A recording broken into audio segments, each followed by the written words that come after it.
One fall, one silence, one arena holding its breath. Jimmy Butler, the heart of the Miami Heat, went up for a rebound and came crashing down harder than anyone expected. But what followed wasn't just pain. It was a moment a warrior reminded the world what toughness really looks like. Jimmy Butler in serious pain after scary fall, limping to locker room. The arena buzzed with energy, a crowd roared with anticipation as two of the most competitive teams in the NBA, the Miami Heat and Golden State Warriors, clashed on the hardwood. This wasn't just a regular season matchup. This was a battle. Every pass contested, every rebound fought like life depended on it. The intensity had been building all night, and it was only a matter of time before something explosive happened. Jimmy Butler was locked in, leading the Heat with his usual fire and determination. Every time he touched the ball, fans leaned forward, knowing something big could happen. He was a heartbeat of the game, diving for loose balls, muscling through screens and setting the tone defensively. His energy was contagious, and even the Warriors, as battle-tested as they were, felt the pressure. But basketball, like life, can turn in an instant. Midway through the second quarter, the game took a terrifying twist. As Butler rose into the air, arms extended, trying to haul down a contested rebound, he found himself tangled up with Steven Adams. Just then, Klay Thompson came underneath him, possibly nudged by Draymond Green, and clipped Butler's legs midair. What followed was a moment that froze the entire arena. Butler, with no control over his fall, went crashing down hard, slamming his lower back directly onto the hardwood. The thud was sickening, echoing across the court, and immediately the crowd's roar turned to stunned silence. Players on both teams stopped in their tracks, many holding their heads, staring in disbelief. Butler didn't get up. He lay there, gripping his lower back, clearly in agonizing pain. His face twisted in discomfort as trainers rushed onto the court. Teammates circled around him, some shouting for help, others just standing quietly, hoping it wasn't as bad as it looked. Even Klay Thompson appeared visibly shaken by what had just happened. For nearly 2 full minutes, Butler remained on the ground. The replay played over and over on the Jumbotron, each time making the fall look worse. His legs had gone out from under him midair. It wasn't a regular foul. It was a frightening accident. The contact may have been unintentional, but the damage was very real. Eventually, with the help of 2 trainers, Butler sat up. The crowd applauded, a mixture of relief and admiration, but the applause quickly faded when he tried to stand. He winced, unable to fully straighten his back, and began limping toward the bench. His steps were uneven, slow, labored. Something wasn't right. He sat on the bench briefly, clutching his lower back, eyes scanning the floor. But within moments, the decision was made. Jimmy Butler stood again, barely, and with the help of Miami staff, began the painful walk toward the locker room. The sight was crushing. One of the game's toughest competitors, brought down not by effort, but by unfortunate timing and dangerous contact. With Butler off the court, the Heat were clearly shaken. Their offense sputtered. Their defense lost its edge. On the other end, the Warriors sensed an opening. Klay tried to shake off the weight of the moment, pushing the pace, while Draymond's foul trouble forced Golden State to adjust on the fly. The game became chaotic. Meanwhile, the camera kept cutting to the tunnel. Fans at home and in the stands were desperate for any update. Was Butler done for the night? Could he return? No word came. Just a shot of the locker room door, closed and heavy with silence. In the booth, commentators debated the fall, whether Draymond's nudge had caused it, or if it was simply the result of playoff basketball taken to the limit. Inside the locker room, Jimmy was being evaluated.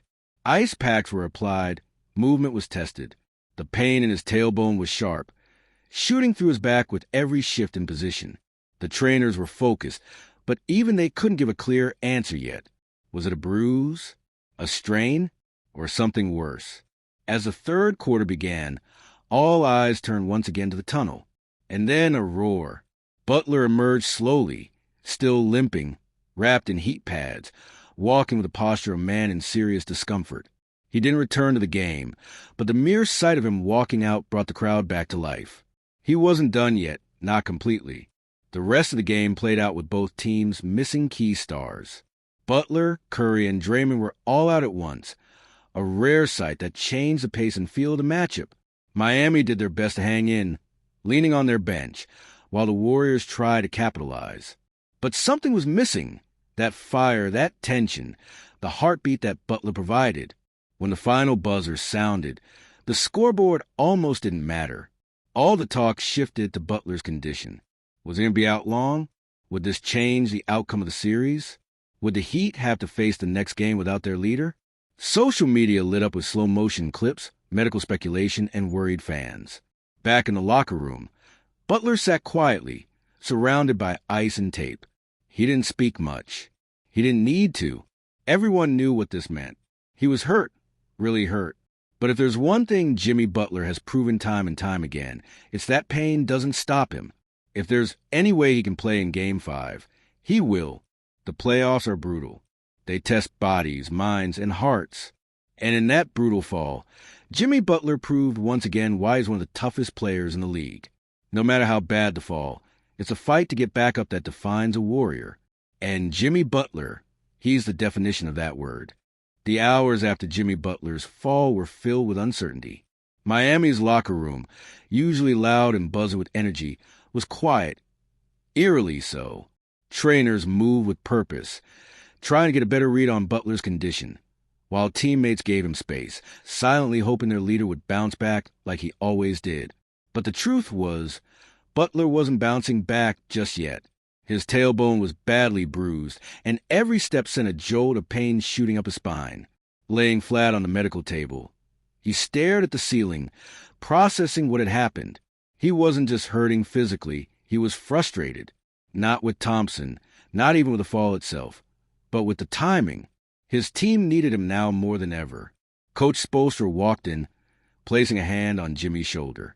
There were no long speeches, no emotional outbursts. Just a nod, a sign of trust. They'd been through too many battles to doubt each other now. SPO knew Butler's mindset. If there was even a sliver of a chance to return, Jimmy would find it. Overnight, headlines exploded. Butler injury rocks Heat playoff run. Tailbone trouble could sideline star. And can Miami survive without Jimmy? Flooded the internet. Analysts debated the fall from every angle. Fans speculated on Twitter, dissecting every clip and offering every kind of theory and concern. Meanwhile, Jimmy was already in the facility early the next morning. He wasn't practicing, he couldn't, but he was there, watching film, getting treatment, doing light therapy sessions, and staying close to the guys. He cracked jokes, nodded during walk-throughs, and made his presence felt even without a jersey on his back. The next game loomed like a storm. Game 5, tied series, pressure mounting. Miami's locker room felt different. Confident, yes, but not complete. Without Jimmy on the floor, the Heat were still dangerous, but they were missing their anchor. It was like going into battle without your captain. When warm-ups began, all eyes turned to the tunnel once again. Then, just like before, the crowd stirred. Jimmy emerged, this time dressed, taped, and ready. The arena lost its mind. He wasn't 100%, not even close. But he was going to try. The coaching staff had given him a minute restriction. The trainers warned him to be careful. But once the ball tipped, Jimmy Butler became Jimmy Buckets again. Not in the explosive way fans were used to. He wasn't flying around or diving for every ball, but in the quiet, calculated way of a leader playing through pain. He picked his spots. He set screens. He directed traffic. Every move was deliberate. And even with the pain clearly visible on his face, his presence alone changed everything. The team played harder. The fans screamed louder. Even the Warriors seemed to sense the shift in energy.